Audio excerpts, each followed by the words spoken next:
So Sundararamareddy గారు, మరి ఇటువంటి డౌట్స్ కి సంబంధించి ఎవరికైనా క్లారిఫికేషన్స్ కావాలంటే, సమాధానం కావాలి అంటే మరి అంటే దానికోసం ఏదైనా ఒక ప్లాట్ఫామ్ ఏదైనా మీరు ప్లాన్ చేశారా?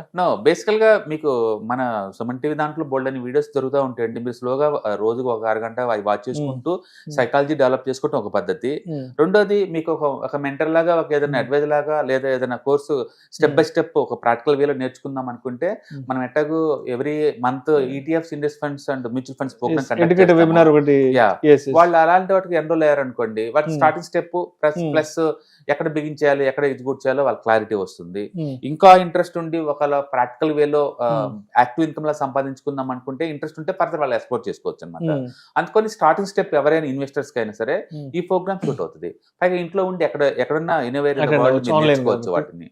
అందుకని మీకు ఎవరైనా ప్యాసివ్ ఇన్కమ్ లాగా మీ ఫైనాన్షియల్ గోల్స్ కి స్టాక్ మార్కెట్ ను వాడుకుందాం అంటే ఎలా వాడుకోవచ్చు, రిస్క్ లేకుండా ఎలా చూసుకోవచ్చు, వీటిని ఎక్కడ ట్రాక్ చేసుకోవచ్చు, అప్ టు ఇన్ఫర్మేషన్ ఎక్కడ దొరుకుతుంది, ఇవన్నీ కూడా ఆ వెబినార్ లో మనం చెప్తాం కాబట్టి వాళ్ళకి అది యూజ్ అవుతుంది. సో మొత్తంగా ఈక్విటీ ఇన్వెస్ట్మెంట్స్ కి సంబంధించిన ఏమైనా డౌట్స్ ఏదైనా ఉంటాయి, అదేవిధంగా మ్యూచువల్ ఫండ్స్ కి సంబంధించి, ఇండెక్స్ ఫండ్స్ కి సంబంధించి, ఈటీఎఫ్లకు సంబంధించి ఏదైనా డౌట్స్ ఉండి మీతో ఇంటరాక్ట్ అయ్యి మీతో మాట్లాడి మీ ద్వారా ఏదైనా కొన్ని డౌట్స్ క్లారిఫై చేసుకోవాలనుకుంటే మాత్రం ఎవ్రీ మంత్ అండ్ మీరు ఎడ్యుకేటివ్ వెబినార్స్ కండక్ట్ చేస్తుంటారు కాబట్టి వాటికన్నా ఎన్రోల్ అయితే మీతో ఈజీగా ఇంటరాక్ట్ అవ్వడానికి ఛాన్స్ అయితే ఉందంటారు.